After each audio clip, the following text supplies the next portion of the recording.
Simplement répondre à l'argumentation faite par mon confrère. J'ai entendu qu'il avait l'air de parler de presque de victoire avant même que la juridiction ait rendu son délibéré. Le délibéré sera rendu donc que le 5 mars, donc pour l'instant bien évidemment rien n'a été décidé.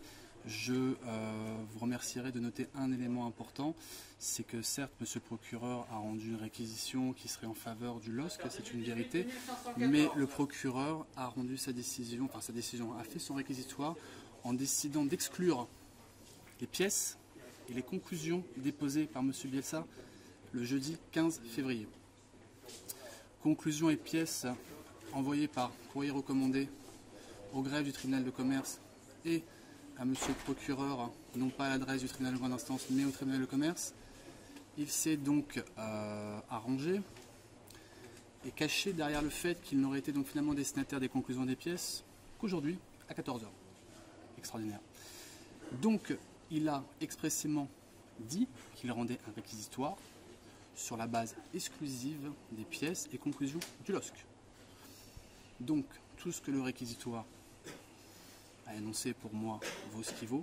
De toute façon, le parquet a un avis à donner, c'est une évidence.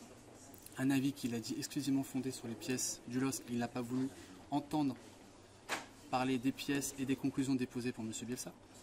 Nous avons conclu 30 pages. 36 pièces, compte déposé du LOSC, cabis, créance, état des comptes. Le procureur vous dit, je décide d'exclure ces pièces. Donc voilà, aujourd'hui il n'y a absolument aucune décision qui a été prise, parce que le procureur ne peut pas se prémunir derrière la réquisitoire du procureur. La décision sera rendue le 5. Nous avons plaidé calmement, nous avons expliqué l'ensemble des objectifs de M. Bielsa. On parle d'instrumentalisation. Excusez-moi, mais ça me fait doucement rigoler parce que ce qu'il a été dit lors de cette audience, c'est que M. Bielsa a fait la demande par écrit d'une médiation judiciaire. M. Bielsa a dit qu'aujourd'hui il était créancier, qu'il n'arrivait pas à se faire payer, mais que compte tenu de la situation financière et des éléments qui ont été portés à notre connaissance récemment, il n'avait évidemment pas envie que le LOSC soit pénalisé en cours de sa saison. Donc évidemment il a voulu qu'une médiation soit faite, pour que des discussions soient entamées avec le club, pour que le club puisse sereinement discuter de son côté avec M. Bielsa, mettre en place éventuellement un moratoire. On pouvait très bien imaginer le paiement d'une créance sur 1, 2, 3, 4 ans. Rien d'extraordinaire, hein, pour permettre au club de continuer à travailler et continuer son activité. Le LOSC, par son représentant, a regardé le tribunal dans les yeux et a dit « Non, je ne veux pas de médiation ». Ça veut dire quoi? Ça veut dire qu'aujourd'hui, le LOSC, en regardant le tribunal, vous dit que moi je joue la survie des salariés, la survie des 128 emplois sur un coup de poker, sur une décision qui va être rendue aujourd'hui. Pire, demain, si la décision est rendue, il y a la cour d'appel de Douai qui va être compétente pour statuer. Donc ce litige, pour l'instant, il n'est absolument pas terminé. Le 5 mars, peu importe la décision, qu'elle soit favorable ou défavorable, il y aura de toute façon une cour d'appel. Nous verrons. Donc voilà, donc aujourd'hui, ces gens sont en train de dire, vous avez la possibilité de discuter avec un créancier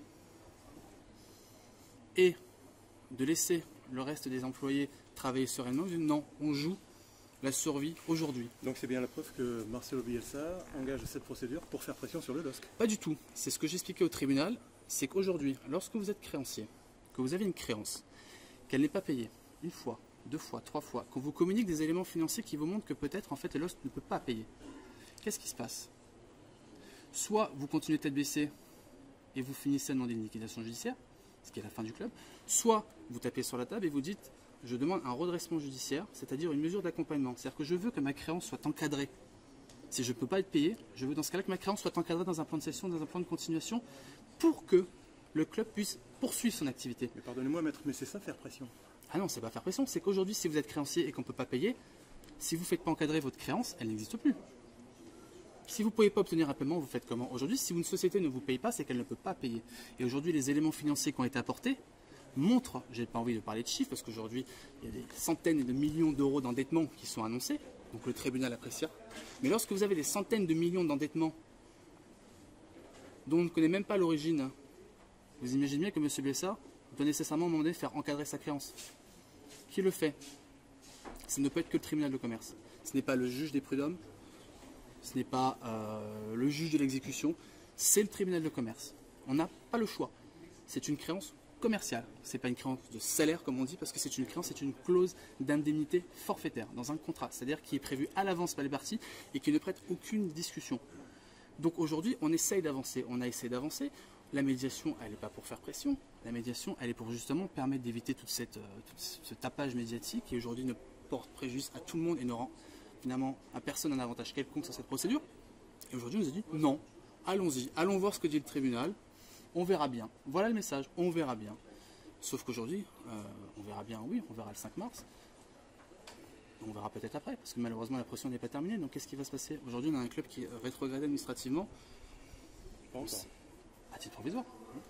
À titre provisoire. Donc on a des éléments financiers qui sont entre les mains de la DNCG, qui sont nécessairement inquiétants. Je vais même vous dire quelque chose de très important, c'est que la décision qui a été rendue par la DNCG le 12 décembre 2017 a été rendue à la lumière du contrat de travail du 1er juillet de M. Bielsa qui ne contenait pas la clause d'indemnité forfaitaire. Imaginez-vous bien que ce deuxième contrat qui a été homologué par la Ligue, pas homologué, excusez-moi, qui a été, on va dire, il n'y a pas eu de nullité. Pour être précis, la Ligue n'a pas voulu donner de portée à sa décision, elle a reconnu qu'il n'y avait aucune infraction sur ce premier contrat.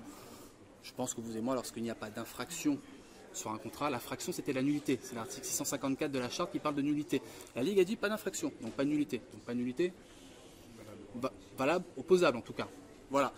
Donc à partir du moment où vous avez un contrat opposable qui n'était même pas communiqué à la DNCG, je vous laisse comprendre ce qui peut se passer par la suite. C'est qu'aujourd'hui, on a 12,9 millions de créances forfaitaires de M. Bielsa qui n'étaient même pas portées à la connaissance de la DNCG. Qu'est-ce qu'on fait? Donc moi j'ai dit qu'est-ce qu'on fait? Aujourd'hui, on essaie de trouver une solution ou on va droit dans le mur, hein. Les deux, on va droit dans le mur, parce qu'à un moment donné, en effet, M. Bielsa ne sera pas payé s'il y a une ouverture de redressement judiciaire, mais le club, les conséquences pour le club sont dramatiques. Et aujourd'hui, c'est évidemment ce qu'on ne souhaitait pas, hein. Mais à un moment donné, il faut que le tribunal fasse son travail, et elle a la possibilité d'ouvrir éventuellement une enquête, hein, pour pouvoir savoir précisément ce qui se passe dans les comptes. Donc c'est ce que nous avons demandé. Nous avons demandé, après la demande de médiation, nous avons demandé que pour pas porter atteinte aujourd'hui à l'équipe, à l'équité sportive, parce qu'on a une compétition en cours. Imaginez une mesure de redressement judiciaire en plein milieu d'une compétition, ça serait gravissime. Donc on a demandé au tribunal de commerce plutôt de faire une enquête, hein, de permettre au LOS d'apporter des éléments, des garanties, ces mêmes éléments qui sont demandés par la DNCG. On leur dit de faire leur travail. Parce qu'aujourd'hui, s'ils n'interviennent pas, c'est peut-être pas le redressement judiciaire qui va se passer, c'est la liquidation judiciaire, hein. C'est pour ça que vous dites ça. Non mais vous dites ça, mais vous rigolez, mais aujourd'hui on a des clubs, malheureusement, on a le cas de Grenoble, on a le cas du Mans, c'est arrivé, hein. On a Bastia plus récemment, c'est arrivé. Qu'avez-vous comme élément sur la réalité financière des comptes du club? Écoutez, je n'ai pas envie de fournir des éléments, je peux vous dire juste qu'il y a des comptes qui ont été déposés en 2016, qui étaient déjà les comptes à l'époque, avant la reprise, qui déjà faisaient état de 99 millions d'euros d'endettement, hein, d'accord. Aujourd'hui on a un projet de rachat financé à titre exclusif par l'endettement, à hauteur de 150 millions d'euros. Donc je vous laisse calculer, on est déjà à 249 millions d'euros d'endettement, hors créance de M. Bielsa, hors salaire, hein, hors éventuellement potentiel autres créanciers tels que les clubs de foot qui ont des redevances.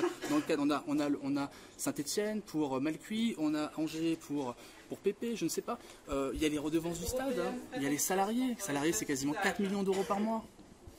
Excusez-moi, à un moment donné, oui, nous, on souhaite que M. Bielsa soit payé. Mais à un moment donné, s'il ne peut pas l'être, on souhaite que sa créance ne tombe pas en désuétude et soit nécessairement encadrée.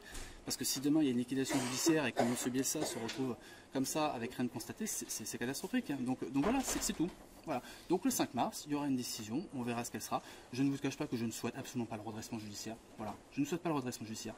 Je souhaite que le tribunal fasse preuve un peu de sagesse, dise on ouvre une enquête, on regarde ce qui se passe et nous verrons. Dans un second temps, la DNCG après fera son travail et nous verrons. Entre-temps, il y aura des échanges judiciaires que vous connaissez. Peut-être que le LOS faudra finalement discuter. M. Bielsa a toujours voulu discuter. Le problème, c'est qu'à un moment donné, il faut arrêter aussi de lui manquer de respect, parce que moi, je ne vous cache pas que M. Bielsa, il est désolé par ce qui se passe. À un moment donné, il travaillait sur un projet, on a été le chercher, il a travaillé pendant 1 an sur ce projet. Les résultats n'ont pas forcément donné ce qu'on voulait au bout de 3 mois, mais bon, soyons honnêtes, toute personne qui connaît un peu le foot ne s'attendait pas à ce qu'un projet sur 2 ans basé sur des jeunes joueurs fonctionne au bout de 3 mois, sinon il fallait faire appel à Mourinho et investir 500 millions d'euros comme le PSG dans le club. Donc c'était pas le projet, donc à un moment donné il faut arrêter de se cacher derrière les résultats. La vérité c'est que M. Bielsa, il y a eu un changement de projet entre temps, que finalement on s'est rendu compte qu'on n'allait peut-être pas pouvoir le payer suffisamment, donc on s'est dit peut-être si à la fin de la saison vous êtes d'accord on le mettra fin au contrat. Il a dit non. Il a dit non M. Bielsa. Parce qu'aujourd'hui dans tout n'importe quoi, mais il fait temps de rétablir un peu la vérité. M. Bielsa il s'était engagé, il avait fait publiquement devant vous à ne pas partir, hein, quoi qu'il se passe.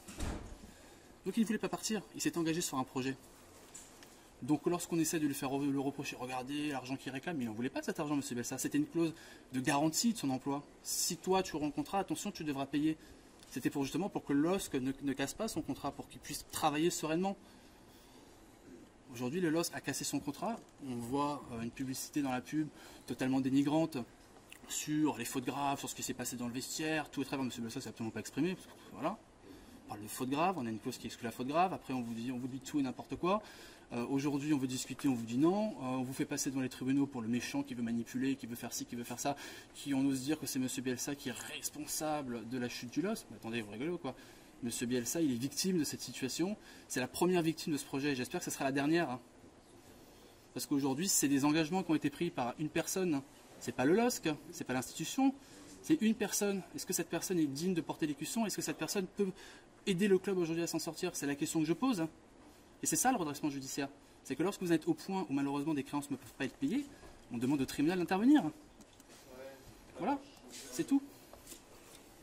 Merci beaucoup.